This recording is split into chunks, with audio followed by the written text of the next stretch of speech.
We are going to begin by looking at the layers of the Earth and talking about some of the characteristics that are in each layer. The first layer we're going to begin with is the inner core. You can see the inner core is found right in the center of the Earth.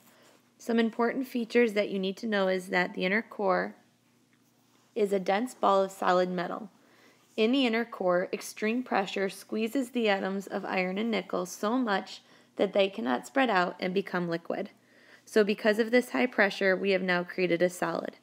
Some other things that it's important to understand is that this is where radioactive decay happens. This is the hottest layer of all of them.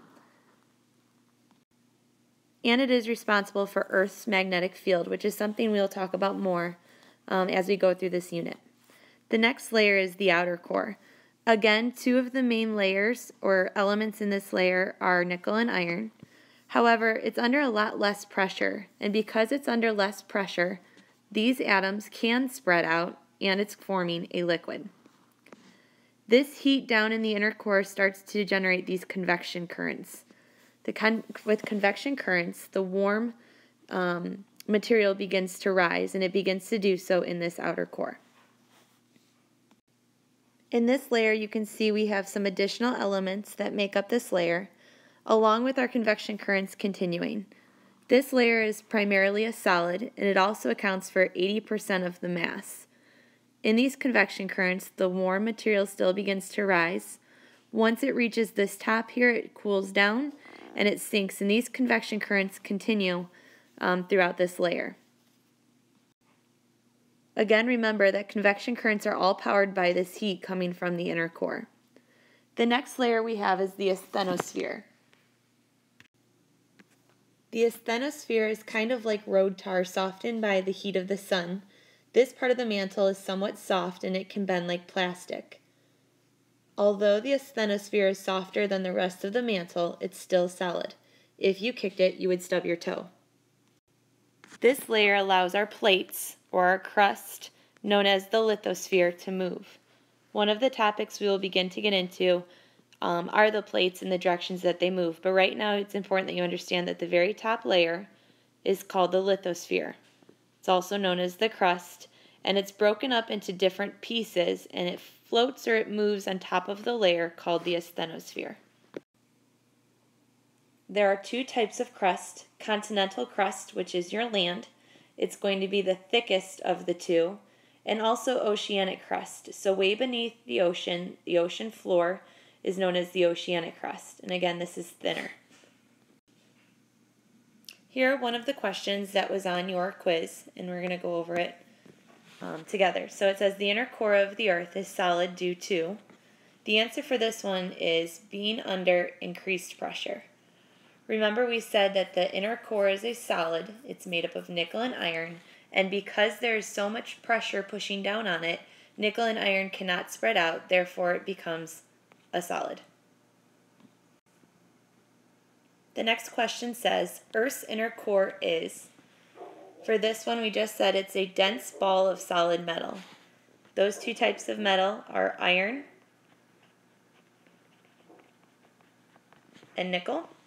And again, remember we said that it's solid. Convection currents move heat around, rising and falling in certain places inside the Earth. The reason convection currents rise and fall is due to. Remember, with convection currents, we said that the warm material begins to rise. At the top, it cools down and begins to sink, where again it is heated up so that it can rise again. This is all done in the Earth's layers due to the heat that's produced from radioactive decay in the core. Remember, we said the inner core is the hottest layer, and that's what's producing this heat. Which is the correct order of the Earth's layers starting from the inside and going outwards? It says the innermost layer will be at the bottom, and the top layer should be at the top. For this, in order to order it correctly, we had to put the innermost layer at the bottom.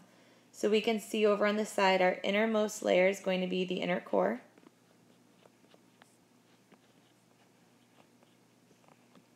After that, we should place the outer core, then the mantle, then the asthenosphere,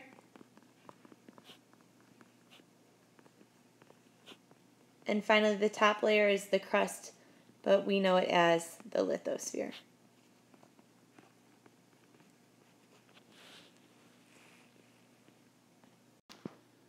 The heat transfer that causes hot magma to rise through the Earth's mantle is convection. Heating and cooling of the fluid, changes in the fluid's density, and the force of gravity combine to set convection currents in motion. Convection currents continue as long as heat is added. Without heat, convection currents eventually stop. In the Earth's mantle, large amounts of heat are transferred by convection currents. Heat from the core and the mantle itself causes convection currents in the mantle. As the depth beneath the Earth's surface blink, the temperature blink. So our surface is up here, and we're saying as the depth increases, so as we get deeper, what happens to the temperature? Well, we said the inner core is going to be our hottest layer. So that means as the depth beneath the Earth's surface increases, the temperature also increases. The next set of questions we're going to look at has to do with density. Heat transfer by convection is caused by differences of temperature and density within a fluid. So when we're looking at the convection currents, they move because of the changes of not only the temperature, but also the density. Density is a measure of how much mass there is in a volume of a substance.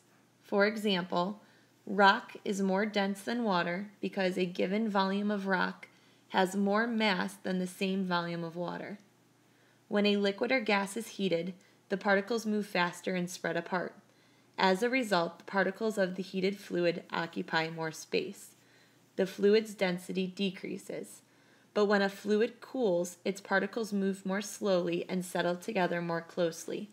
As the fluid becomes cooler, its density increases. So here you can see the particles are closer together. That results in higher density. When the particles can spread out, this results in lower density. Over here on the side, we have a diagram of different examples. You could use these to compare them. So for example, you could say honey is more dense than vegetable oil. We can see that because honey is below the vegetable oil. You could also say dish soap is less dense than corn syrup. So we're going to take this and we're going to apply it to the next set of questions that we had from our quiz. The next question says, choose the materials that have a higher density than water. This question allows you to choose more than one answer. The first thing we need to notice is that water is located right there. So that means this whole middle area was the water. As we look at our options, the first one says popsicle. It says choose the materials that have a higher density. If it has a higher density, then it's going to be below the water because the particles will be closer together. So when we see popsicle, we can see it's all the way up here at the top, which means that one's incorrect. The next one we look at is corn syrup. Here you can see corn syrup is below the water, which means they have a higher density. So that one is correct. The next one says oil. Here we can see oil is sitting above water, which means it's less dense. So in this case, this one would be incorrect. And finally, you have pasta, which is floating right in between the water and the corn syrup.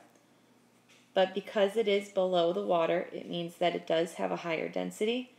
So for this question, both corn syrup and pasta are the correct answers. This question says, arrange the layers of the earth from most dense to least dense. The most dense layer will be on the bottom, and the least dense layer will be on the top.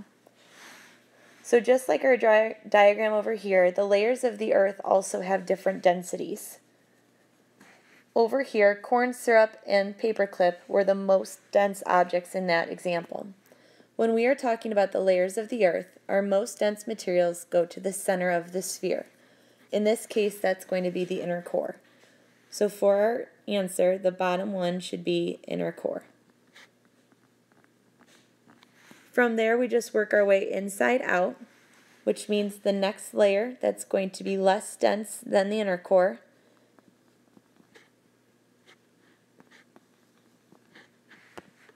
is the mantle. And then finally, the outer layer, the crust, which is the lithosphere.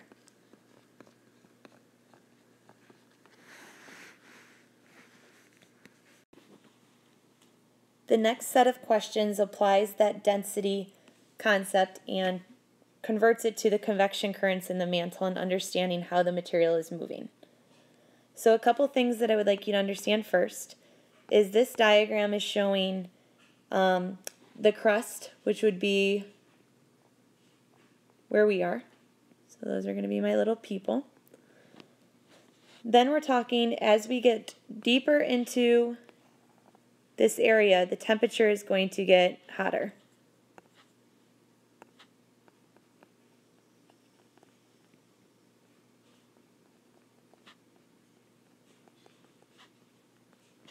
So we put a fire down here to represent the temperature. As material heats up, we learned that it begins to rise. When it reaches the top, it's going to cool down, and when it cools down, it sinks. So a couple things to understand with this diagram. It says, the diagram represents a convection current in the mantle. Choose the best description for number 2, which is right here. One thing that we learned with density is that when something is more or less dense,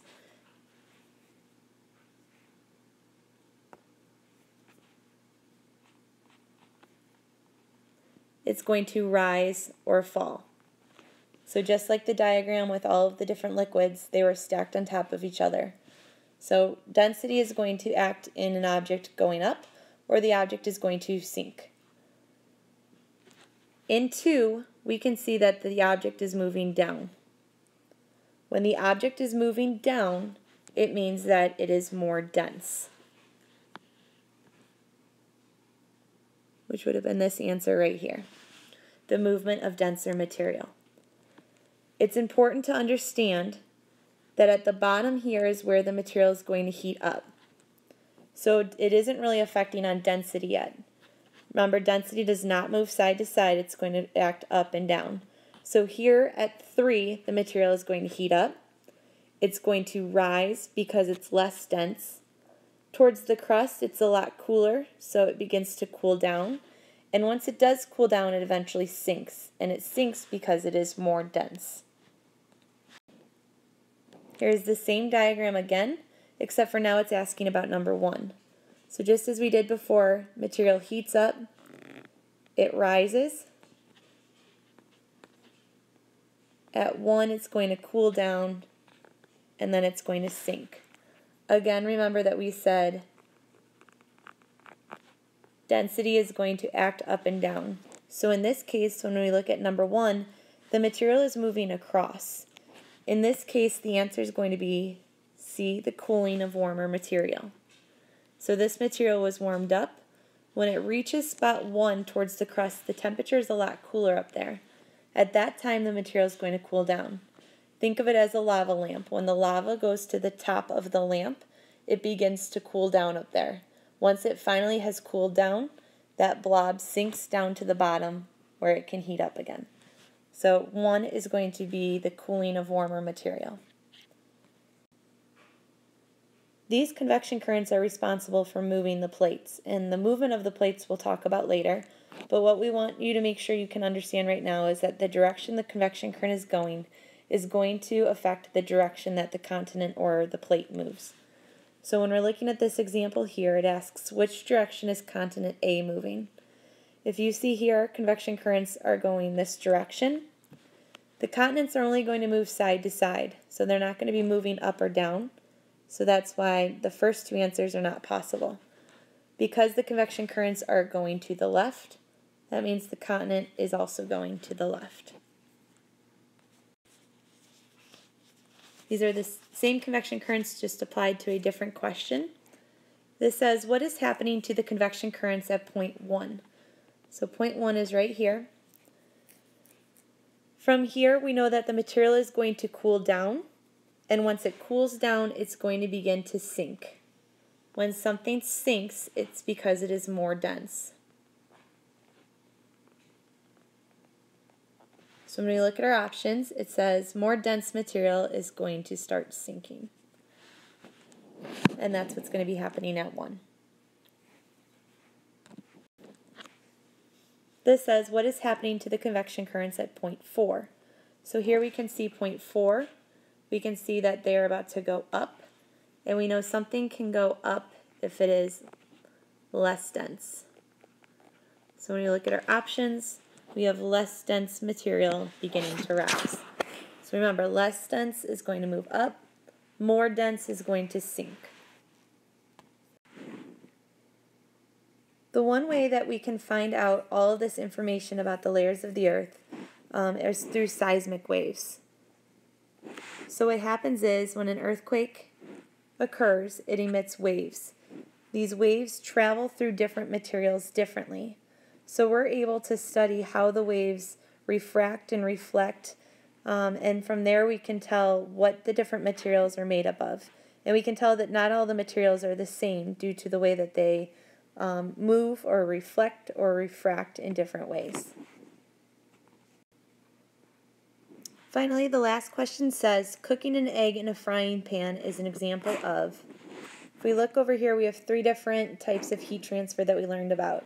Conduction is going to be done through direct contact. So this would be you touching a hot plate or you putting a piece of chicken onto a skillet. That contact is an example of conduction. Convection is heat that's transferred through a fluid, and that fluid could be a gas or a liquid. This would happen, for example, when you make a pot of soup. The warm soup towards the bottom of the pan is going to heat up and it's going to rise and it's going to circle through like convection currents. And then finally, radiation is heat energy that's transferred by electromagnetic radiation. So an example of this would be you standing near a fire and feeling that heat, or you standing outside and feeling the heat from the sun. So when we're looking at cooking an egg in a frying pan, that's going to be direct contact. So you heat up the frying pan and then you crack the egg directly onto that hot frying pan. So therefore, that's going to be an example of conduction.